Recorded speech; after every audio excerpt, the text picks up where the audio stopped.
السلام علیکم، کیسے ہیں آپ سب؟ آئی ہوپ کہ آپ سب ٹھیک ہوں گے۔ آج میں آپ کے ساتھ شیئر کروں گی انسان کی شیر سے دوستی کی کہانی۔ تو چلیے ویڈیو کو سٹارٹ کرتے ہیں۔ ایک شخص جنگل میں لکڑیاں کاٹنے جاتا تھا تو اس کی شیر سے دوستی ہو گئی۔ جنگل کے بادشاہ سے ہی دوستی ہو گئی۔ لکڑہارا غریب آدمی تھا، لکڑیاں تو کاٹنی ہوتی تھیں۔ جنگل کا بادشاہ شیر نے اعلان کر دیا کہ میرا ایک دوست آیا ہے، اسے کوئی تنگ نہ کرے، اور دوسرا یہ کہ سب لوگ مل کر اس کے ساتھ تعاون کریں۔ تو کبھی کوئی جانور لکڑیاں اکٹھی کراتا، کبھی کوئی اپنی پشت پہ گدھا، بیل، گھوڑا، خچر لکڑیاں رکھ کر لکڑیاں باہر تک چھوڑنے آتا۔ اب ہوا یوں کہ لکڑہارے کی جنگل میں بہت چرچے شروع ہو گئے۔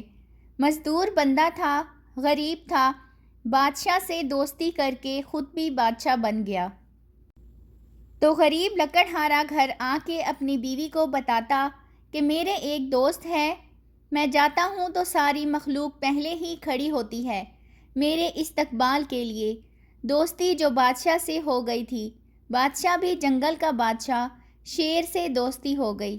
بیوی کو جب بتاتا کہ ایک دوست ہے تو بیوی کہتی، اتنا تو اس کا ذکر کرتا ہے، کبھی اسے گھر بلاؤ تاکہ اس کی دعوت کریں۔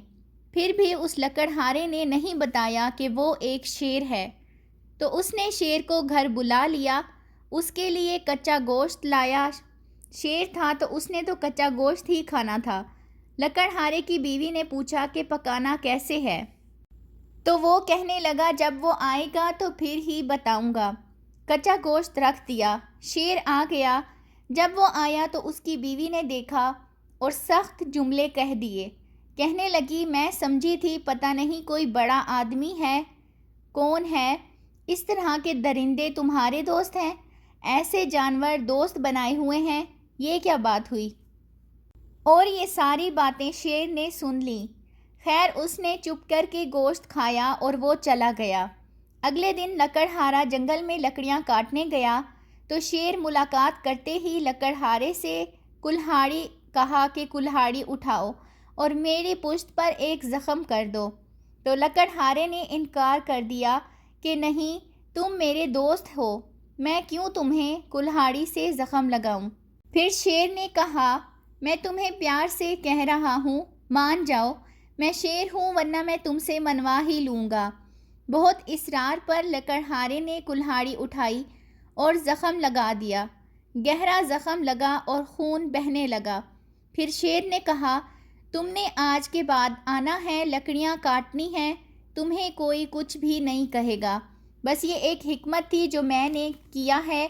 لکڑہارا معمول کے مطابق آتا رہا، خدمت بھی ہوتی رہی، لکڑیاں بھی ملتی رہیں، اور ایسے ہی 6-7 ماہ گزر گئے۔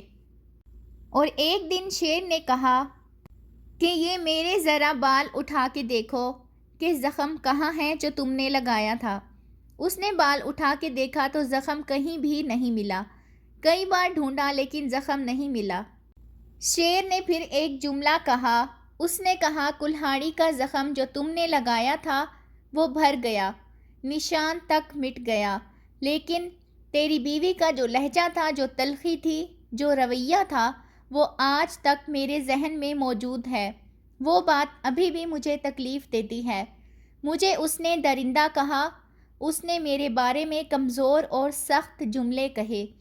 وہ بات آج بھی مجھے نہیں بھول رہی اور میرے ذہن میں اس طرح گونجتی ہے کہ وہ تلخ جملے کبھی بھی نہیں بھولوں گا۔ تو اس کہانی سے ہمیں یہ سبق ملتا ہے کہ الفاظ لوگ بھول جاتے ہیں لیکن لہجہ ہمیشہ یاد رہتا ہے، لہجہ نہیں بھولتا۔ کچھ لوگ کہتے ہیں میرا رویہ ہی یہی تھا بات کرنے کا، لیکن یہ سراسر غلط ہے۔ ہمیں اپنے لہجے پر ہی خاص توجہ دینی چاہیے۔ اللہ ہم سب کو ہدایت دیں اور صراط مستقیم پر چلنے کی توفیق عطا فرمائیں، با اخلاق بنائیں، دین و دنیا کی سمجھ بوجھ عطا فرمائیں، آمین ثم آمین۔ آئی ہوپ کہ آپ کو آج کی میری یہ سٹوری اچھی لگی ہوگی، تو چینل کو سبسکرائب کرنا بالکل بھی مت بھولیے گا تاکہ مزید نئی آنے والی ایسی ہی اچھی ویڈیوز کا نوٹیفیکیشن بر وقت آپ کو مل سکے۔ ملتے ہیں نیکسٹ ویڈیو میں۔ ٹل دین اللہ حافظ۔